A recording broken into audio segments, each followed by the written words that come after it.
विद्यार्थी मित्रांनो नमस्कार। सामान्य विज्ञानाच्या दुसऱ्या टप्प्यामध्ये आपण आलेले आहोत। या अगोदर 2 लेक्चर्स आपण घेतले, त्यामध्ये जीवशास्त्र हा विषय समजून घेतलेला आहे। आता आपण तिसऱ्या लेक्चरमध्ये भौतिकशास्त्र या विषयाच्या अभ्यासाकडे जाणार आहोत।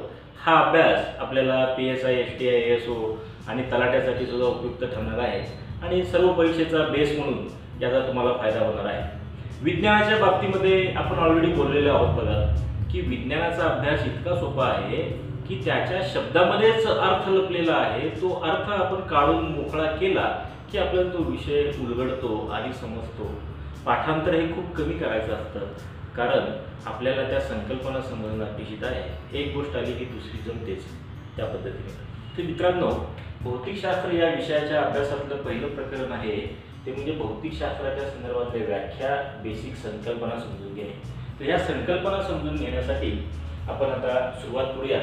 भौतिकशास्त्र म्हणजे काय ते तुम्हाला या ठिकाणी याची फोड करून दाखवतो। शास्त्र या शब्दाचा अर्थ असा आहे की 100% खरा अभ्यास जो निरीक्षण, प्रयोग आणि पुराव्यावर केला जातो त्याला शास्त्र असे म्हणतात। भौतिक म्हणजे भूतलावरील निर्जीव घटक ज्याला आपण पदार्थ म्हणतो, म्हणजे भौतिकशास्त्राला दुसरा समानार्थी शब्द आपल्याला या ठिकाणी वापरता येईल तो म्हणजे काय, पदार्थ विज्ञान। भौतिकशास्त्र म्हणजे पदार्थाचा 100% निरीक्षण, प्रयोग, पुराव्यावर आधारित खरा अभ्यास म्हणजे भौतिकशास्त्र, ज्यामध्ये ऊर्जा रूपांतर सगळ्या गोष्टी बघायला लागतात। या ठिकाणी नवीन शब्द किंवा टर्मिनॉलॉजी आपल्याला आली ती म्हणजे काय, पदार्थ। या ठिकाणी पदार्थ म्हणजे काय हेही आपल्याला माहिती असणं अपेक्षित आहे। तर पदार्थ म्हणजे जे द्रव्यापासून बनलेले असते। पदार्थाला इंग्लिशमध्ये ऑब्जेक्ट असे म्हणतो आपण आणि द्रव्याला इंग्लिशमध्ये मॅटर असे म्हणतो। Object is made up of matter. द्रव लिक्विड द्रव्यापासून जे बनलेले आहे त्याला पदार्थ असे म्हणतात। द्रव्य म्हणजे काय, इथे नवीन संकल्पना आली आपल्याला। ज्याला आपण पाहू शकतो, ज्याला आपण स्पर्श करू शकतो, ज्याला पाहता येत नाही मात्र ज्याचा स्पर्श जाणवतो म्हणजे हवा, त्याला द्रव्य असे म्हणतात। द्रव्याच्या मूळ अवस्था किती असा प्रश्न आला तर त्या मूळ अवस्था 3 असतात, स्थायू, द्रव आणि वायू। आणि प्रश्न परिच्छेद असेल तर आपल्या सिलेबसच्या काठीण्याप्रमाणे द्रव्याच्या एकूण अवस्था किती, तर आपलं उत्तर आहे 4। त्याच्यामध्ये चौथी अवस्था जी आहे ती म्हणजे प्लाझ्मा। प्रश्नाप्रमाणे बघूया, मूळ अवस्था 3, एकूण अवस्था 4। आता मग या विशिष्ट अवस्थेत असलेला पदार्थ अवस्थांतरण कधी करतो, म्हणजे तो एका अवस्थेतून कधी जातो। कोणतीही गोष्ट घडून येण्यासाठी त्याला ऊर्जेची आवश्यकता असते। ऊर्जा ही कार्य करण्याची क्षमता असते आणि ती प्राप्त झाली की त्याचे अवस्थांतर घडून येते। या ठिकाणी कोणत्याही पदार्थाला उष्णतेच्या रूपात ऊर्जा पुरविली असता त्या पदार्थांचे अवस्थांतरण घडून येते, म्हणजे त्या पदार्थाच्या अणुरेणूंना ऊर्जा प्राप्त होते आणि ज्याला ऊर्जा प्राप्त होते त्याच्याद्वारे कार्य घडून येते। असे कार्य घडून आल्यामुळे म्हणजेच पदार्थाला उष्णता दिल्यामुळे स्थायूचे द्रवात, द्रवाचे वायूत रूपांतर होते। सेम उलट पक्ष, पदार्थातील उष्णता काढून घेतली असता, अणुरेणूची ऊर्जा काढून घेतली असता त्यांच्याद्वारे कार्य कमी होते। पहिल्या केसमध्ये उष्णता देण्याच्या ते प्रसरण पावत होते, आता दुसऱ्या केसमध्ये ऊर्जा काढून घेतल्यामुळे ते आकुंचन पावतील आणि वायू, द्रव, स्थायू असा त्यांचा प्रवास होईल। याला म्हणायचं पदार्थाचे अवस्थांतरण। सब्लिमेशन किंवा सप्लिमेंट म्हणजे काय याविषयी सुद्धा परीक्षेमध्ये प्रश्न येतो। तर बघा, असे पदार्थ जे स्थायू आहेत त्याला उष्णता दिल्यानंतर त्याचे द्रवात रूपांतर न होता थेट वायू पदार्थात रूपांतर होते। या क्रियेला संप्लवन म्हणतात। आणि पदार्थाचे उदाहरण जर आपल्याला सांगायचं म्हटलं तर एक आहे आयोडीन आणि दुसरं आहे ते म्हणजे कापूर। हे 2 उदाहरणं बऱ्याचदा परीक्षेत विचारलेली आहेत। स्थायी रूप आयोडीनला उष्णता दिली की द्रवात रूपांतर न होता थेट त्याचे वायूमध्ये रूपांतर होते। तर हा एक पहिला टप्पा व्याख्येला धरून भौतिकशास्त्र म्हणजे काय, पदार्थ म्हणजे काय, द्रव्य म्हणजे काय, द्रव्याच्या एकूण आणि मूळ अवस्था किती आणि त्याचे अवस्थांतर कसे घडून येते आणि संप्लवन म्हणजे काय। दुसऱ्या टप्प्यामध्ये आपल्याला बघायचं आहे ते म्हणजे पदार्थाचे गुणधर्म म्हणजे काय। तर कोणत्याही पदार्थाला त्या पदार्थाची जडणघडण म्हणजे त्याच्यामध्ये असणारे त्याचे अणुरेणू आणि त्याचे बाह्यरूप म्हणजे त्याचे दिसणे, यावरून जी वैशिष्ट्ये प्राप्त असतात पदार्थाची वैशिष्ट्ये त्या वैशिष्ट्यांना त्या पदार्थाचे गुणधर्म असे म्हणतात. दिसण्यावरून जे गुणधर्म आपल्याला पदार्थामध्ये आढळतात, म्हणजे एखादा पदार्थ जड आहे, एखादा पदार्थ हा त्रिकोणी आहे, सछिद्र आहे, सछिद्र नाही, कठीण आहे, ठिसूळ आहे, त्याची प्रत्यास्थता आहे, वर्धनीयता म्हणजे त्याच्यापासून पत्रा बनवला जातो, असे जे गुणधर्म आहेत जे दिसून आपल्याला बघून पदार्थ कळतात त्याला भौतिक गुणधर्म म्हणतात. आणि जे गुणधर्म असतात अनुरेणूची जडणघडण त्याला रासायनिक गुणधर्म असे म्हणतात. म्हणजे कोणत्याही पदार्थाला दोन प्रकारचे गुणधर्म प्राप्त असतात, एक भौतिक गुणधर्म आणि दुसरे रासायनिक गुणधर्म. मग बदल म्हणजे काय? पदार्थाच्या गुणधर्मात घडून येणारे स्थित्यंतर म्हणजे बदल, अवस्थेत घडून येणारा बदल म्हणजे अवस्थांतर. तर मग या ठिकाणी बदल हे किती प्रकारचे असतात? बदल हे 3 प्रकारचे असतात: भौतिक बदल, रासायनिक बदल, संयुक्त बदल. भौतिक बदल म्हणजे काय? पदार्थाच्या भौतिक गुणधर्मात घडून येणारे स्थित्यंतर. म्हणजे एखादे पदार्थाचे भौतिक गुणधर्म, समजा आकारमान हे गुणधर्म धरलं, हा आयताकृती कागद कापला आणि आपण चौकोनी केला, तर या ठिकाणी आकारमान बदलले म्हणजे कागदाचे फाटणे हे त्याचे उदाहरण असू शकते, म्हणजे तो भौतिक बदल आहे. कागदाला जाळलं तर याच्यातले अनुरेणू 100% बदलले म्हणजे तो रासायनिक बदल झाला. दिसण्यात आणि असण्यात बदल घडून येणे म्हणजे तो संयुक्त बदल झाला. म्हणजे दुधाचे दह्यात रूपांतर जर झाले तर आपल्याला माहिती आहे की दही आणि दूध लांबून पांढरे जर दिसले, पातेल्या हलवलं की दोन्हीचा फरक कळतो. चव घेतल्यानंतर तो आंबट आहे हे दह्यामध्ये लक्षात येतं आणि तो संयुक्त बदल आहे. या घटनाशी संबंधित एक व्याख्या अन्योन्य क्रिया रेसिप्रोकल ऍक्शन खूप वेळेस परीक्षेत विचारलेली आहे. तर अन्योन्य क्रिया म्हणजे काय? जेव्हा एखादा बदल घडून येतो, समजा कागदावर आपण काहीतरी लिहिलेलं आहे, आता हे लिहिलेल्याला मोडलं तर मोडणं हा बदल आहे. पण याच्यामध्ये बघा माझ्या बोटाला पण शाई लागली आणि इथलं मोडलं, याचा अर्थ असा की याच्यावर पण परिणाम झाला, माझ्या बोटावर पण परिणाम झाला. याचा अर्थ असा की बदलामध्ये समाविष्ट दोन्ही घटक म्हणजे या ठिकाणी व्हाईट बोर्ड आणि माझ्या हाताचं फिंगर म्हणजे बोट मधलं बोट, या दोघांमध्ये काहीतरी क्रिया घडून आली आणि त्यात बदल झाला, ते म्हणजे लिहिलेलं आपण पुसले. याचा अर्थ असा की जेव्हा एखादी क्रिया घडताना बदलामध्ये समाविष्ट दोन्ही घटक एकमेकांवर क्रिया करतात तेव्हा त्या क्रियेला अन्योन्य क्रिया असे म्हणतात. परीक्षेमध्ये आलेला प्रश्न असा आहे, धरणाची भिंत आणि धरणाचे पाणी यात नेमकी काय घडून येते? विद्यार्थी मित्रांनो, त्यामध्ये नेमकी अन्योन्य क्रिया घडून येते. स्थितीज ऊर्जा ही सामावलेली असते. अनेक विद्यार्थ्यांनी स्थितीज ऊर्जा घडून येते असं लिहिलं होतं उत्तर, तर तसं नाही. तर भिंत हे पाण्याला मागे ढकलत असतंय आणि पाणी भिंतीला पुढे लोटत असतं आणि त्याच्यामध्ये बदल हा घडून आला, वाहतं पाणी हे स्थिर झालं. म्हणजे त्यांच्यात घडून आलेली क्रिया अन्योन्य क्रिया, त्याच्यात सामावलेली ऊर्जा म्हणजे स्थितीज ऊर्जा, असं लक्षात ठेवा. कारण अभ्यास करत असताना प्रश्न कसे येतात हेही माहिती असणं अपेक्षित आहे. यानंतर आपल्याला पुढची संकल्पना लक्षात घ्यायला लागेल, पदार्थाचे गुणधर्म. भौतिकशास्त्रामध्ये पदार्थाच्या भौतिक गुणधर्मांचा अभ्यास केला जातो, रसायनशास्त्रामध्ये पदार्थाच्या रासायनिक गुणधर्मांचा अभ्यास केला जातो. तर मग भौतिक राशी म्हणजे काय? तर भौतिक राशी म्हणजे विविध शास्त्रज्ञांनी पदार्थाचे भौतिक गुणधर्म समजून घ्यावे म्हणून मांडलेल्या त्या संकल्पना आहेत, कन्सेप्ट्स. त्या संकल्पनांना आपण भौतिक राशी असे म्हणतो. शास्त्रज्ञांनी मांडलेले मत जे युनिव्हर्सल ट्रूथ आहे त्याला भौतिक राशी असे म्हणतात. त्याला व्याख्येच्या स्वरूपात दिलेलं आहे, टर्मिनॉलॉजीच्या परिभाषेच्या स्वरूपात दिलेलं आहे, ते आपल्याला माहिती असणं या ठिकाणी अपेक्षित आहे. तर भौतिक राशीचे वर्गीकरण 2 प्रकारे केले जाते. एक म्हणजे त्यांची निर्मिती आणि दुसरं म्हणजे दिशेचा वापर. निर्मितीवरून 2 प्रकार पडतात, सिद्ध भौतिक राशी आणि साधित भौतिक राशी, बेसिक क्वांटिटीज आणि डिराइव्ड क्वांटिटीज. सिद्ध भौतिक राशी म्हणजे काय? अशी भौतिक राशी जी व्यक्त होत असताना दुसऱ्या भौतिक राशीची मदत घेत नाही, त्या भौतिक राशीला आपण सिद्ध भौतिक राशी असे म्हणतो. उदाहरणार्थ, शुभमने चालताना 4 किलोमीटर अंतर कापले.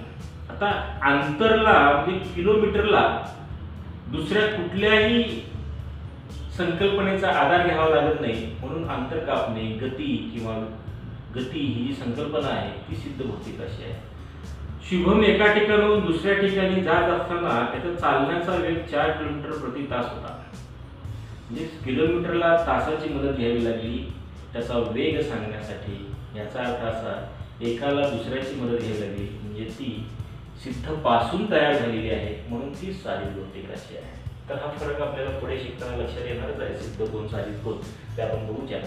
त्यानंतर एखादी भौतिक राशी पूर्णपणे 100% समजण्यासाठी जेव्हा आपल्याला फक्त तिचे मोजमाप माहिती असते, दिशा ती वस्तू कोणत्या दिशेने गेली हे सांगणं अपेक्षित नसतं, तेव्हा तिला अदिश स्केलार्स असे म्हणतात, अदिश भौतिक राशी असे म्हणतात। आणि जेव्हा मोजमाप प्लस ती वस्तू कोणत्या दिशेने गेली हे सांगणं अपेक्षित असतं, तेव्हा त्या भौतिक राशीला सदिश भौतिक राशी असे म्हणतात। अदिश कोण सदिश कोण त्यांची उदाहरणे आपल्याला भरपूर पुढे बघायची आहेत, त्यावेळेला डिस्कस करूया। त्यानंतर ह्या ज्या भौतिक राशी आहेत त्या आपल्याला मोजता आल्या पाहिजे, ते मोजता आल्याशिवाय त्याची व्हॅल्यू किंमत त्याचं कार्य आपल्याला छानपैकी कळणार नाही, म्हणून त्या भौतिक राशींची मोजमाप पद्धती आपल्याला माहिती पाहिजे। 10च्या पटीत बदलणारी जी मोजमाप पद्धत आहे तिला दशमान पद्धती किंवा मेट्रिक सिस्टीम असे म्हणतो। तर ह्या भौतिक राशीचे मोजमाप 2 पद्धतीमध्ये केले जातं, एक म्हणजे एमकेएस पद्धत, दुसरी आहे ती सीजीएस पद्धत। एमकेएस पद्धत म्हणजे काय, जेव्हा एखाद्या भौतिक राशीचे डायमेन्शन्स किंवा मोजमाप हे मीटर, किलोग्रॅम आणि सेकंदमध्ये व्यक्त केले जातात, तेव्हा त्याला एमकेएस पद्धत असे म्हणतात। जेव्हा एखाद्या भौतिक राशीचे डायमेन्शन 10च्या पटीच्या खाली म्हणजे सेंटीमीटर, ग्रॅम आणि सेकंदमध्ये व्यक्त केले जातात, तेव्हा त्याला आपल्याला सीजीएस पद्धती असे म्हणावं लागेल। एमकेएस आणि सीजीएस पद्धतीमध्ये जो होणारा बदल आहे तो मेट्रिक आहे, दशमान पद्धतीने आहे, म्हणजे इथे जसं लिहिलंय त्या पद्धतीने आपल्याला लक्षात घ्यायला लागेल। म्हणजे काय, 1 सेंटीमीटर बरोबर 10, 1 मिलीमीटर बरोबर 100 सेंटीमीटर आणि 1 किलोमीटर म्हणजे 1000, 10च्या पटीत वाढतंय। ग्रॅम आणि किलोग्राम हे पण 10च्या पटीमध्ये वाढतंय, म्हणून ते कसं दिलेलं आहे। पण सेकंद, पृथ्वी 360 मधून फिरते, 60च्या पटीत ते आहे, म्हणून दोन्हीकडे सेकंद हे कॉमन आहे आणि इकडे मीटर, किलोग्रॅम त्याचे संक्षिप्त रूप सेंटीमीटर आणि ग्रॅम असे आपण घेतो। म्हणजे दशमान पद्धतीमध्ये 60 सगळीकडे आणि सेकंद, म्हणजे आपल्याला आवर्स वगैरे दिले असेल तर सेकंदमध्ये कन्वर्जन करून तिथे घ्यावे लागतात। एक आहे एफपीएस पद्धत। एफपीएस पद्धत म्हणजे काय की फूट, पाऊंड आणि सेकंद याच्यामध्ये मोजमाप, ही युरोपियन पद्धत आहे। युरोपियन देशामध्ये एफपीएस मध्ये सगळे व्हॅल्यूज केले जातात। एसआय पद्धत, तर एसआयचा लॉंग फॉर्म आहे सिस्टीम इंटरनॅशनल। ही एक आंतरराष्ट्रीय संस्था आहे जी फ्रान्समधील पॅरिस या ठिकाणी स्थित आहे आणि त्या संस्थेने जे सांगितलेली एकके आहेत जी जगमान्य आहेत, सगळेजण ती वापरतात, तिला एसआय एकके असे म्हणतात। आणि त्याचबरोबर एमएलटी परिमाण, एम म्हणजे मास, मास हे किलोग्रॅममध्ये सांगितलं जातं, म्हणजे पहिल्यांदा किलोग्रॅम, एल म्हणजे लेंथ, लेंथ मीटरमध्ये सांगितली जाते, टी म्हणजे टाईम, टाईम हा सेकंडमध्ये सांगितला जातो।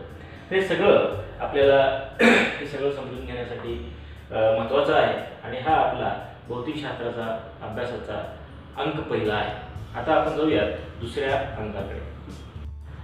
भौतिकशास्त्राच्या अंक 2 मध्ये आपण प्रवेश करतो विद्यार्थी मित्रांनो। यामध्ये आता आपल्याला भौतिक राशींचा अभ्यास करावायचा आहे। भौतिक राशींचा अभ्यास करत असताना एका विशिष्ट गटाने आणि क्रमाने करणं अपेक्षित आहे। तो क्रम जर मिसमॅच झाला तर आपला अभ्यास हा थोडासा गोंधळलेल्या अवस्थेत होतो, हा माझा अनुभव आहे। म्हणून सर्वसाधारण हा क्रम आपण अभ्यासाचा मेंटेन करा।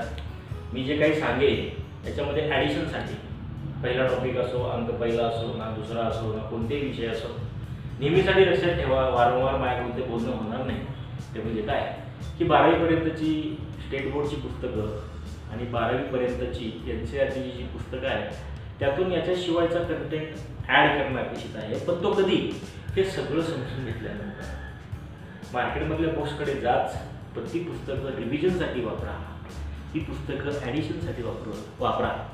त्यांचा वापर हा अभ्यासासाठी करणं म्हणजेच बिनपायाची इमारत उभा करण्यासारखं आहे, असं माझं वैयक्तिक मत आहे। इव्हन माझंही उद्या पुस्तक मार्केटमध्ये आलं तर तेही तुम्ही सेकंडरी वापरा, प्रायमरी लेवलला हे स्टेट बोर्ड आणि एनसीईआरटीमधून करा, हे तुमच्या भल्यासाठी सांगतोय, अनुभवाने ते तुम्हाला लक्षात येईल।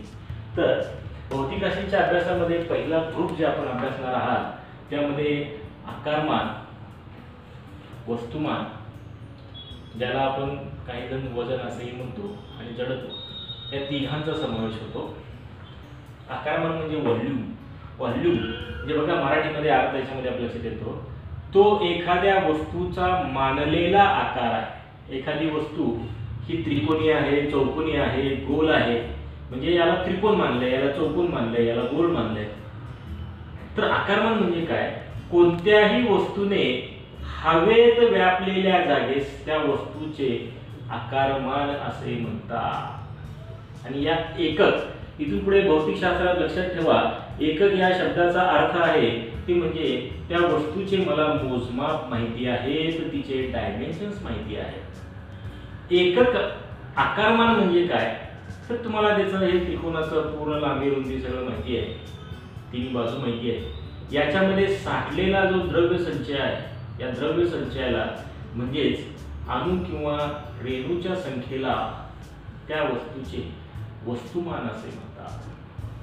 आणि वस्तुमानाला गुरुत्वाकर्षण शक्तीने म्हणजे 9.8 मीटर पर सेकंड स्क्वेअरने गुणले असता जी किंमत येईल ते त्या वस्तूचे वजन असते। त्या दोन्हीवर एक प्रश्न परीक्षेत आलेला आहे। अंतराळवीराचे अंतराळ यानात वजन कमी होते का वस्तुमान कमी होते? तर बघा, वस्तुमान म्हणजे एखाद्याचा आकार हा तेवढाच राहतो, मात्र वजन कमी होते कारण ते गुरुत्वाकर्षण शक्तीच्या बाहेर असते। तर प्रश्नाचं उत्तर असं आपल्याला लक्षात ठेवावं लागेल, अंतराळवीराचे अंतराळ यानात वजन हे कमी होते तर वस्तुमान हे तेवढेच राहते। हा प्रश्न या ठिकाणी आपल्याला कव्हर करायला लागेल। नंतर जडत्व ही संकल्पना आपल्याला लक्षात घ्यायची आहे। जडत्व म्हणजे काय, कोणत्याही वस्तूची, आता वस्तू म्हणजे भौतिकशास्त्रामध्ये नेहमीसाठी लक्षात ठेवा, वस्तू म्हणजे निर्जीव घटक। कोणत्याही वस्तूची स्वतःहून जागा न सोडण्याची नैसर्गिक प्रवृत्ती, म्हणजे एखादा दगड आहे आणि त्या दगडाला किती जण जर ठेच लागून पडले असतील, त्यांचा पाय घायल झालेला असेल, तर दगड कधीच म्हणणार नाही की बाबा मला सोडा, मी जातो दुसरीकडे, आणि तो उठून दुसरीकडे जाऊन बसणार नाही। त्याचं कारण असं आहे की त्याला जडत्व प्राप्त आहे। तो निर्जीव असल्यामुळे, ते जडत्व असल्यामुळे त्याला तो आपली जागा सोडत नाही। त्याला इंग्लिशमध्ये आपण इनर्शिया असे म्हणतो। जडत्व म्हणजे वस्तू किंवा व्यक्ती। भौतिकशास्त्रामध्ये जिथे जिथे मी वस्तू हा शब्द वापरेल तेव्हा त्याला दुसरा समानार्थी शब्द आहे पदार्थ, आणि तिसरा समानार्थी शब्द आहे तो म्हणजे निर्जीव घटक। जेव्हा व्यक्ती हा शब्द वापरेल तेव्हा त्याचा अर्थ आहे ते म्हणजे सजीव घटक। तो वस्तू आणि व्यक्ती दोघांनाही जडत्व प्राप्त असते। कसे असते बघा, एखादी व्यक्ती 100 किलोची आहे आणि दुसरी 50 किलोची आहे, दोघांना एका पळणाऱ्या शर्यतीमध्ये आपण पळायला लावलं तर कोण जिंकेल? साहजिक आहे, दोघं निरोगी आहेत, सुज्ञान आहेत, तर 50 वाला जिंकेल, 100 वाला नाही। याचा अर्थ असा की 100 किलो वाल्याचं जडत्व 50 वाल्यापेक्षा कसं आहे, जास्त आहे, म्हणून तो पळताना जड असल्यामुळे त्याचा स्पीड हा कमी होईल म्हणतावे। म्हणजे जडत्व हे वस्तूचं असतंय तसे व्यक्तीलाही असते, आणि ते त्याच्या आकारमान आणि वजनाच्या समप्रमाणात असते। हा परीक्षेत आलेला प्रश्न आहे। जडत्व हे डॅश डॅशच्या समप्रमाणात असते। जडत्व हे वस्तू किंवा व्यक्तीचे आकारमान आणि वजन याच्या समप्रमाणात असते। तर हा एक भाग आपल्याला या ठिकाणी लक्षात घ्यायला लागेल, ज्यामध्ये आकारमान, वस्तुमान, वजन आणि जडत्व या तिघांचा आपण थोडक्यात आढावा घेतलेला आहे। अधिक अभ्यासासाठी 12वी पर्यंतची पुस्तकं तुम्हाला बघायची आहे। आता आपण दुसऱ्या भौतिक राशींच्या गटामध्ये येणार आहोत। त्याची सुरुवात गतीने होते आणि शेवट गुरुत्वाकर्षणाने होतो। तर गती ही भौतिक राशी समजून घेण्याच्या अगोदर तुम्हाला बलाचे 2 प्रकार माहिती असणे अपेक्षित आहे। एक प्रकार त्याला आपण संतुलित बल असे म्हणतो, आणि दुसरा प्रकार त्याला आपण असंतुलित बल असे म्हणतो। बॅलन्स फोर्स आणि इम्बॅलन्स फोर्स। समजा माझ्या हातामध्ये हे मार्कर आहे आणि माझा या ठिकाणी एसी चालू आहे, एसीतील हवा या मार्करवर सुद्धा फोर्स टाकत आहे, बल टाकत आहे, पण मार्कर मी कितीही वेळ असं धरलं तरी एसीच्या हवेमुळे आपली जागा बदलणार नाही, पण माझा हात हलला की मार्कर हलतो। याचा अर्थ असा की एसीच्या वाऱ्याने माझ्या मार्करवर टाकलेले जे बल आहे ते संतुलित होते, आणि माझ्या हाताने टाकलेले जे बल आहे ते असंतुलित बल आहे। असे बल जे वस्तूला आपली जागा सोडण्यास भाग पाडते त्या बलाला असंतुलित बल असे म्हणतात। परीक्षेमध्ये एक प्रश्न असा येतो की कोणत्याही व्यक्तीला किंवा वस्तूला जेव्हा गती प्राप्त होते तेव्हा ती का होते? कारण त्या वस्तूवर किंवा व्यक्तीवर असंतुलित बल प्रयुक्त केलेले असते। परीक्षेमध्ये प्रश्न असा आहे, गतिमान होण्यासाठी कोणत्याही वस्तूवर काय प्रयुक्त करावे लागते? तर असंतुलित बल प्रयुक्त करावे लागते। मग व्याख्या काय आहे गतीची? तर एखादी वस्तू एका ठिकाणाहून दुसऱ्या ठिकाणी जेव्हा जाते तेव्हा तिला काय प्राप्त होते? गती प्राप्त होते। कोणत्याही वस्तूवर असंतुलित बल प्रयुक्त केले असता ती वस्तू तिची जागा सोडते। या जागा सोडण्याच्या प्रक्रियेला गती असे म्हणतात। तर संबंध माझ्या व्याख्येमध्ये कोठेही दिशेचा वापर आलेला नाही, याचा अर्थ ती कसली भौतिक राशी आहे? अदिश भौतिक राशी आहे. त्यानंतर आपल्याला गतीचे न्यूटनचे 3 नियम माहिती असणं अपेक्षित आहे.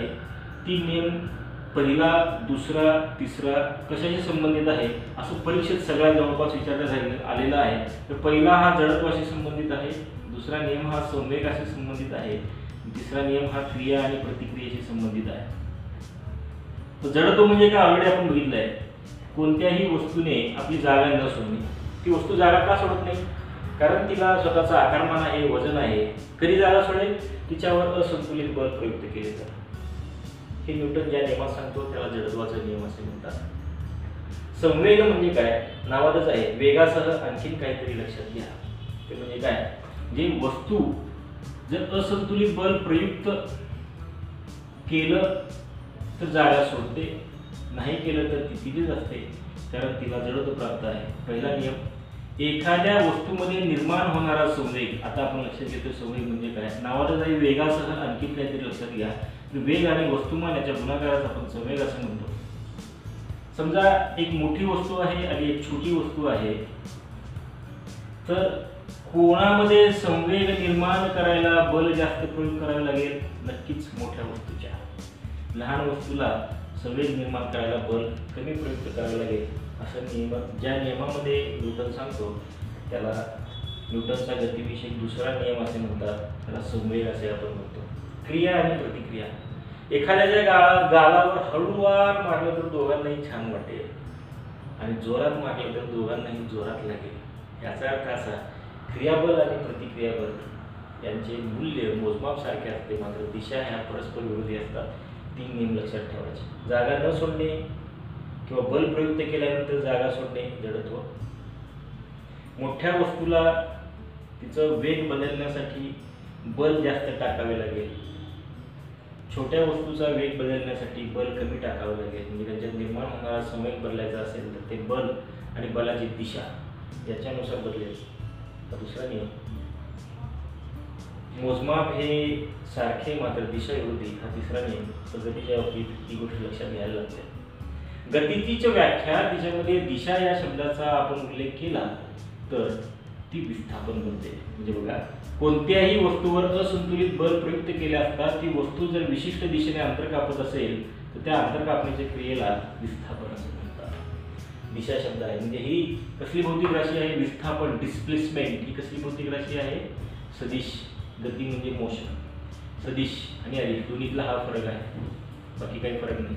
आता अंतर हे कशात मोजतो आपण? मीटरमध्ये. म्हणजे त्याचं एकक काय झालं? मीटर. आता बघा, इथून पुढे लक्षात ठेवा, जेव्हा केव्हा मी एकक हा शब्द वापरेल, ऑलरेडी मी सांगितलंय, ज्याचे मोजमाप पाहिजे त्याला आपण एकक म्हणतो.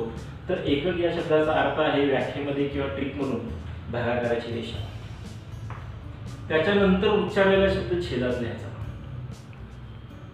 आणि त्याच्यानंतर उच्चारलेला शब्द हा अंशात लिहायचा आणि मग ती एखाद्याची व्याख्या असते आणि मग ते आपल्याला सांगता येईल. बघा, एकक कालावधीत वस्तू किंवा व्यक्तीने कापलेले अंतर म्हणजे त्याची ती चाल. म्हणजे बघा, अंतर आपण मीटरमध्ये मोजतो, कालावधी सेकंदामध्ये मोजतो. हे झालं MK सेकंद. CGS छोटं म्हणजे centimetre per second. FPS, F म्हणजे फूट, मीटरचं समांतर आहे म्हणजे फूट. पाऊंड म्हणजे किलोग्रॅम काही नाही, म्हणजे ते काय झालं? फूट पर सेकंद. FPS SI तर सांगितलेलं नाही. MLT परिमाण. M म्हणजे मास, मास इथे दिसत नाही म्हणजे ते 0 आहे. L म्हणजे लेंथ, 1 काही नाही म्हणजे 1 आहे. L1. T खाली छेदात आहे, अंशाची अंतर काय होईल? वजा 1. M0 L1 T -1 हे चालीचे काय असेल? एकक असेल. मग चालीला जेव्हा मी वेगामध्ये रूपांतरित करतो तेव्हा व्याख्येमध्ये फक्त इथे बार रेषा आली म्हणजे ही विशिष्ट दिशा दाखवणारी रेषा असते. तर व्याख्या कशी होती बघा, एकक कालावधीत विशिष्ट दिशेने वस्तूने कापलेले अंतर म्हणजे त्या वस्तूचा काय होय? वेग. हे या ठिकाणी आपल्याला लक्षात घ्यावं लागेल. मग दोन्हीत फरक काय आहे? गती विस्थापन प्रमाणे. सदिश अदिश. चाल ही अदिश आहे, तर वेग ही सदिश भौतिक राशी आहे. त्यानंतर काय? संवेगासंदर्भात तर आपण लक्षात घेतलेलंच आहे. वेगासह आणखीन काहीतरी लक्षात घ्या. म्हणजे संवेग, मोमेंटम हा वेग आणि वस्तुमान या दोन्हीचा गुणाकार आहे. म्हणजे वेग मोजण्यासाठी आताच आपण एकक बघितलं, चाल आणि वेगाचं एकक एकच आहे, मीटर पर सेकंद। मग वेग मोजायचं त्याच्यामध्ये किलोग्रॅम, म्हणजे काय झालं एकक kilogram metre per second, gram centimetre per second. आता या ठिकाणी ग्रॅम म्हणजे इथे काय पाऊंड, म्हणजे FP पर सेकंद, SI नाही, MLT कसं करता येईल, M1 L1 T-1। आता प्रत्येक ठिकाणी मी एकक सांगत बसणार नाही, तुम्हाला ते थोडक्यामध्ये लक्षात घ्यायला लागेल। मग आता हे झालं काय, किलोग्रॅम मीटर पर सेकंद समन्वयाचा एकक झाला। त्यानंतर आपल्याला त्वरण बघायचं आहे। त्वरण म्हणजे काय, दोन वेगातील फरकास विशिष्ट कालावधीमध्ये घडून आलेला बदल, दोन वेगातील जो फरक आहे। म्हणजे समजा सुरुवातीला एखादी वस्तू 0 मीटर प्रति सेकंद वेगाने जात आहे, म्हणजे ती विरामावस्थेत आहे, विश्रामावस्थेत आहे, स्थिर आहे, एका ठिकाणी थांबलेली आहे। 5 सेकंदाने तिचा जर वेग म्हणजे नंतरचा वेग v या अक्षरामध्ये आपण मोजतो, जर 10 मीटर प्रति सेकंद झाला तर त्या वस्तूमध्ये निर्माण होणारे त्वरण किती, असा प्रश्न परीक्षेत असतो। त्या ठिकाणी लक्षात घ्या, तर दोन वेगातील बदल आपल्याला काढायचा आहे। पहिला वेग आहे 10 आणि दुसरा वेग आहे 0। म्हणजे नंतरचा वेग हा 10 आहे आणि पहिला हा 0 आहे, म्हणजे दोन वेगातील फरक किती झाला, 10 - 0 म्हणजे 10 मीटर प्रति सेकंद। आणि हे अंतर किती कालावधीत कापले त्यांनी, 5 सेकंद। म्हणजे 10 भागिले 5 म्हणजे किती आलं, 2 मीटर, इथे बघा सेकंद, म्हणजे एकक काय झालं, मीटर पर सेकंद स्क्वेअर। म्हणजे दोन वेगातील बदल, नंतरच्या वेगातून नेहमी सुरुवातीचा वेग मायनस करावा आणि त्यासाठी किती वेळ लागला ते आपल्याला माहिती पाहिजे। तर दोन वेगातील बदलास काय म्हणतात, त्वरण असे म्हणतात। आणि हा जर वेगातला बदल गुरुत्वाकर्षण शक्तीमुळे घडून आलेला असेल तर त्याला गुरुत्व त्वरण असे म्हणतात। म्हणजे समजा एक वस्तू विशिष्ट ठिकाणाहून पृथ्वीकडे गतिमान केली असता पृथ्वीवर पडायला तिला 1 सेकंद वेळ लागत असेल आणि इथे हवा नाही दोन्हीच्या मध्ये असं गृहीत धरलेलं असेल, त्या वस्तूने कापलेले अंतर 9.8 मीटर प्रति सेकंद स्क्वेअर असते, कारण त्वरण निर्माण होतं। सुरुवातीचा वेग 0, नंतर तिला यायला लागलेला कालावधी 1 आणि ती खाली आदळली आणि मग ती निर्माण झालेली त्वरण किती आहे, ती 9.8 मीटर पर सेकंद स्क्वेअर। तर हे गुरुत्वत्वरण म्हणजे काय, निर्वात पोकळीमध्ये विशिष्ट उंचीवरून एखादी वस्तू पृथ्वीकडे गतिमान केली तर तिच्यामध्ये दोन वेगातला बदल जो आहे त्याला गुरुत्वत्वरण असे म्हणतात। याचा अभ्यास गॅलिलिओ या शास्त्रज्ञाने केला आणि गॅलिलिओने सांगितलं की त्या जीची किंमत म्हणजे गुरुत्वत्वरणाची किंमत नेहमी 9.8 मीटर पर सेकंद अशी धरावी। विषुववृत्तावर ते सर्वात कमी असतं, कारण ते गुरुत्वाकर्षण शक्ती पृथ्वीच्या गावामुळे आहे, त्याचं अंतर जास्त आहे। आणि ध्रुवावर ते सर्वाधिक असतं, कारण हे अंतर कमी आहे, ते जास्त आहे। आणि बाकी सगळीकडे कसं आहे, 60 आहे। या पद्धतीने गुरुत्वत्वरण सांगितलेलं आहे। तर या ठिकाणी आपला अभ्यासाचा जो दुसरा भौतिक राशीचा भाग आहे तो संपतो, ज्यामध्ये गती, विस्थापन, चाल, वेग, संवेग, गुरुत्वत्वरण आणि त्वरणाचा आपण थोडक्यात आढावा घेतलेला आहे। अधिक अभ्यास 12वी पर्यंतचा प्रयत्न करा। गतीशी निगडीत जो आणखीन एक ग्रुप आपल्याला पुढे गुरुत्वत्वरणापर्यंत घेऊन जातो आणि त्याचा बल आणि ते गंधापर्यंतचा अभ्यास आपल्याला करायचा असतो। तर त्याचा तिसरा पाढा आपण सुरू करतोय, बल म्हणजे काय। तर आपल्याला माहिती आहे की कोणतीही वस्तू गतिमान करण्यासाठी बलाची आवश्यकता असते। पण बलामुळे नेमके काय घडून येते, तर बघा, विशिष्ट वस्तुमानाची वस्तू जर एका ठिकाणी आहे, म्हणजे तिचं m हे वस्तुमान आहे आणि ती आता सुरुवातीला आहे, म्हणजे तिचा सुरुवातीचा वेग या ठिकाणी 0 आहे असं आपण गृहीत धरलं, जेव्हा बल टाकलं की ती एका ठिकाणून दुसऱ्या ठिकाणी जाते, जाताना अंतर कापते आणि ती काहीतरी वेळ घेते। जेव्हा नंतर कापलेले अंतर सुरुवातीच्या अंतराने वेळ म्हणजे त्यात त्वरण निर्माण होते, म्हणजेच बल हे वस्तुमान आणि त्वरणाचा गुणाकार असतो। बल हे वस्तुमान आणि त्वरणाचा गुणाकार असतो।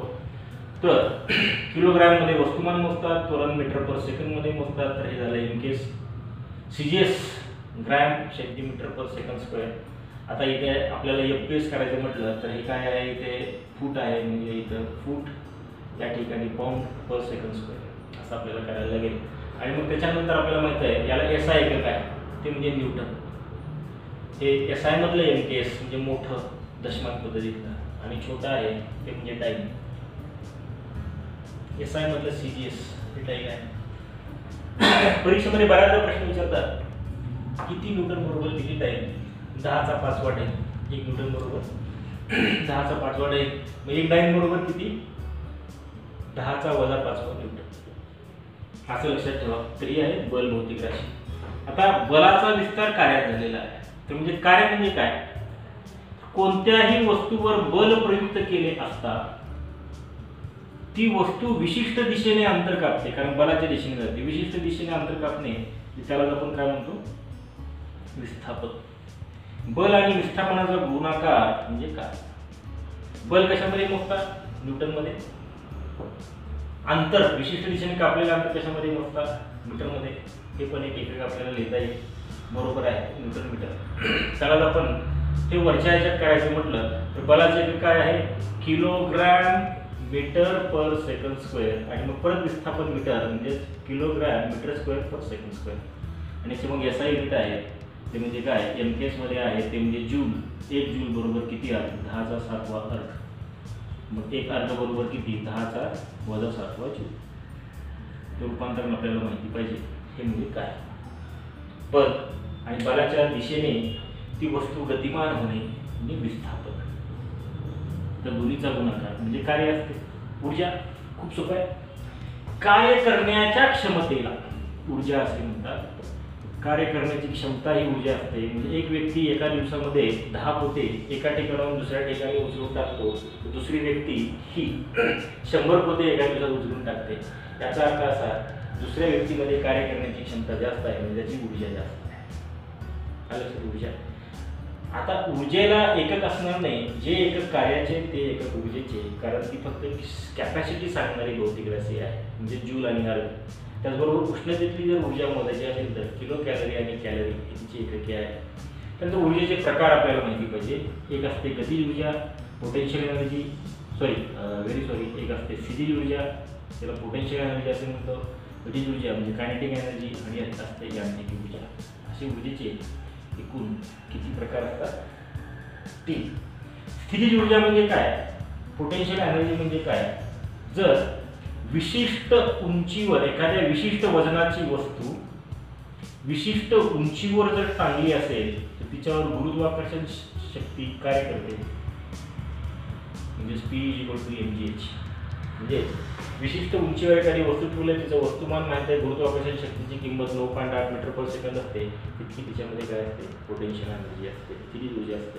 म्हणजे विशिष्ट उंचीवर एखादी वस्तू टांगली असतात, परस्पर सापेक्ष क्रियेमुळे त्या वस्तूमध्ये जी ऊर्जा सामावलेली असते, स्थिर अवस्थेमुळे जी ऊर्जा सामावलेली असते, अन्योन्य क्रियेमुळे जी ऊर्जा सामावलेली असते, तिला स्थितिज ऊर्जा असे म्हणतात. गतिज ऊर्जा म्हणजे काय? एखादी वस्तू जर कायनेटिक एनर्जी म्हणजे काय? एखादी वस्तू जर आपण गतिमान केली, वस्तू आणि तिला वस्तुमान आहे, गतिमान केली म्हणजे स्थिरला काहीतरी वेग आलाय म्हणजे तिचा वेग v, नंतरचा वेग समोर. एखादी वस्तू गतिमान केली तर तिच्यामध्ये जी ऊर्जा गतिमान अवस्थेमुळे प्राप्त होते तिला गतिज ऊर्जा असे म्हणतात. म्हणजे कायनेटिक एनर्जी सूत्र काय? Half mv². तुलनेवर उदाहरणं आपल्या परीक्षेने बघायला येतात, त्याची प्रॅक्टिस करा. यांत्रिक ऊर्जा म्हणजे काय? यंत्रामुळे एखाद्या वस्तूमध्ये पुरवलेली ऊर्जा म्हणजे यांत्रिक ऊर्जा. फॅन एका विशिष्ट ऊर्जेमुळे फिरतो, कारण की त्याच्या यंत्राला मशीनमुळे पुरवलेली ती काय आहे? ऊर्जा आहे. तर हे 3 प्रकार ऊर्जेची आपल्याला माहिती पाहिजे. त्यानंतर आपल्याला शक्ती म्हणजे काय माहिती पाहिजे. बघा, कार्याची क्षमता म्हणजे ऊर्जा. कार्याचा दर म्हणजे प्रति सेकंद किती कार्य करतात. म्हणजे बघा, एकक म्हणजे भागाकाराची रेषा, सेकंद आहे म्हणजे कालावधी किती लागतो कार्याला आणि किती कार्य घडून येतं. प्रति सेकंद कार्य घडून येणे म्हणजे त्याच्यामध्ये सामावलेली ती काय आहे? शक्ती. एकक कालावधीमध्ये एखाद्याद्वारे घडून आलेले कार्य म्हणजे त्याच्यामध्ये सामावलेली काय असते? शक्ती असते. ते आपल्याला या ठिकाणी लक्षात ठेवावं लागेल. मग शक्तीचे एकक काय आहे? वॅट. 1 वॅट म्हणजे किती? परीक्षेत प्रश्न असतो. वॅट शक्ती असेल तर कार्य जूल असलं पाहिजे आणि खाली सेकंद असलं पाहिजे. म्हणजे याचा अर्थ 1 वॅटची व्याख्या कशी करता येईल? जेव्हा एका सेकंदामध्ये 1 जूल इतके कार्य घडून येते तेव्हा शक्तीचे मूल्य हे 1 वॅट असते. खूप सोपं असतं. फक्त सूत्र कसे आले, एकके कशी आली, व्याख्या कशी आहे, ती भौतिक राशी सदिश आहे का अदिश आहे, हे पहिल्यापासून हे चेन लावून अभ्यास. सुरुवात करा आकारमानापासून, थांबा जडत्वाला, सुरुवात करा गतीपासून, थांबा गुरुत्वाकर्षणाला, सुरुवात करा बलापासून, थांबा दाबाला. म्हणजे कार्य करण्याचा दर म्हणजे शक्ती, कार्याची क्षमता म्हणजे ऊर्जा. कार्य म्हणजे बलाच्या दिशेने घडून येणारे विस्थापन आणि बल म्हणजे कोणत्याही वस्तूवर बल प्रयुक्त केले असतात ती वस्तू अंतःकापतीने जर त्वरण निर्माण होते तर तो त्याचा गुणाकार आहे, असं हे लक्षात घ्या. एकातून दुसरीचा जन्म झालेला आहे. त्यानंतर आहे दाब. दाब म्हणजे काय? विशिष्ट क्षेत्रफळावर लंब दिशेने प्रयुक्त होणारे बल त्याला दाब असे म्हणतात. बल आपण न्यूटन मध्ये मोजतो, क्षेत्रफळ जे आहे ते मीटर स्क्वेअर मध्ये म्हणजे त्याचं काय झालं, एकक झालं. तर हे दाब भौतिक राशी आहे. म्हणजेच काय, आपल्याला बल काढायचे वेगवेगळे सूत्र प्राप्त होऊ शकतात. बल बरोबर दाब गुणिले क्षेत्रफळ, कार्यामध्ये पण ते आहे बल बरोबर कार्य भागिले विस्थापन, ते आपल्याला काढता येईल. अशी वेगवेगळी सूत्र आपल्याला माहिती असणं अपेक्षित आहे. त्यानंतर घनता ही भौतिक राशी आहे. घनतेचा शोध किंवा घनता मोजण्याचं कार्य हे आपण आर्किमिडीजच्या सिद्धांतानुसार करतो.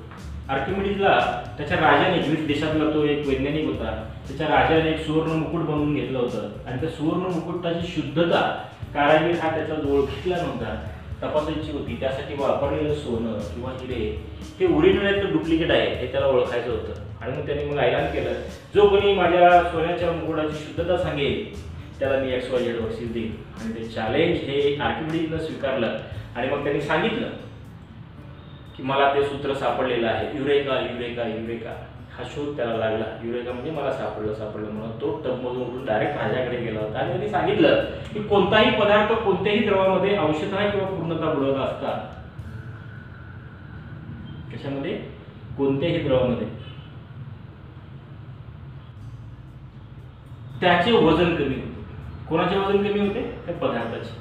की वजनात आलेली जी तूट आहे ती त्या द्रवाने व्यापलेली जागा जी आहे एक्स्ट्रा, किंवा जर ते काठोकाठ भरलेलं असेल तर जे खाली पडलेलं पाणी आहे त्याचं वजन एवढं असतं. आणि मग त्याच्यावरून घनता काढण्याचं सूत्र त्यांनी सांगितलं, कोणत्याही पदार्थाचे हवेतील वजन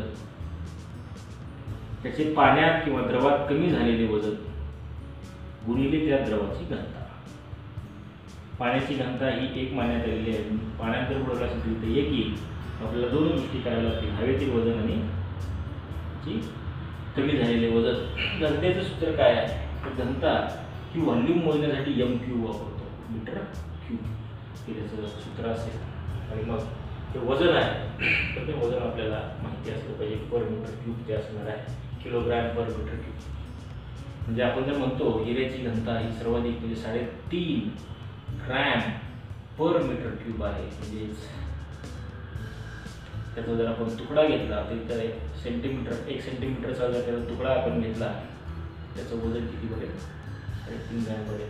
अशा पद्धतीने घनता ही आपल्याला काढता येते. आणि मग अशा पद्धतीने वेगवेगळ्या भौतिक राशी आपल्याला अभ्यासावा लागतात. एकातून दुसरीचा जन्म होतो आणि मग ते आपल्या लक्षात घेतात. हा व्हिडिओ जर तुम्हाला खूप फास्ट वाटत असेल, समजत नसेल तर पॉज करू बघा. सांगितलेल्या गोष्टी नोटबुकमध्ये लिहून मग पुढे बघा, तर तुम्हाला खूप सोप्या दिसतील. त्याचं कारण असं आहे, विषय खूप सोपा आहे, कंडिशन आपला आहे, त्याच्यामध्ये तुमचा इंटरेस्ट पाहिजे. तुम्हाला जर विषयात जर आवड नसेल तर ती आवड निर्माण करण्याची मी टिप पण सांगितली की त्याला फोडा, शब्दाचे अर्थ बघा, व्याख्येकडून सूत्राकडे जा, सूत्राकडून व्याख्येकडे जा, एकमेकडे जा आणि क्रमाने अभ्यास करा. 5वी ते 12वीच्या पुस्तकामध्ये जर समजा आपण अभ्यास करत असताना गती हा टॉपिक आहे तर 5वी ते 12वीमध्ये कुठे गती आहे तर गतीचं पूर्ण एकत्र अभ्यास करा. 5वी ते 12वी समजा बल ही भौतिक राशी आहे तर 5वी ते 12वी पुस्तकामध्ये बल ही भौतिक राशी कोणत्यामध्ये आलेली आहे, कोणत्या इयत्तेला आहे, अख्खा बल सबंध एकत्र अभ्यासा 5वी ते 12वी. म्हणजे मग तुम्हाला त्याच्यातलं एकत्रित क्रक्स मिळेल, माहिती मिळेल. आणि मी तुम्हाला सांगितलं मागच्या माझ्या सुपर ॲनालिसिसमध्ये की राज्यसेवेच्या 17 फेब्रुवारीच्या परीक्षेमध्ये जे 22 प्रश्न विज्ञानावर आलेले आहेत, 22 ते 22च्या प्रश्न सगळे प्रश्न हे विज्ञानावरची स्टेट बोर्ड आणि NCERT मधले होते. याचा अर्थ असा आहे की अभ्यासाचा पाया हा तिथे तयार होतो आणि त्याच्यावर इमारत किती मोठी उभारता येते. म्हणजे PSIच्या अभ्यासाला सुरुवात केल्यानंतर याच अभ्यासाचा आपल्याकडे ओढा हा UPSC पर्यंत जाऊ शकतो. म्हणजेच एकत्र अभ्यास करा, तलाठी ते IAS विज्ञानासाठी यश तुम्हाला नक्कीच लाभेल. तर या ठिकाणी आपलं लेक्चर फर्स्ट संपतं. पुढे भेटूया लेक्चर सेकंड म्हणजेच एकूणातलं 3रं संपतं आणि एकूणातलं 4थं लेक्चर भौतिकशास्त्राचं आपण पुढे कंटिन्यू करूयात. परत भेटूयात.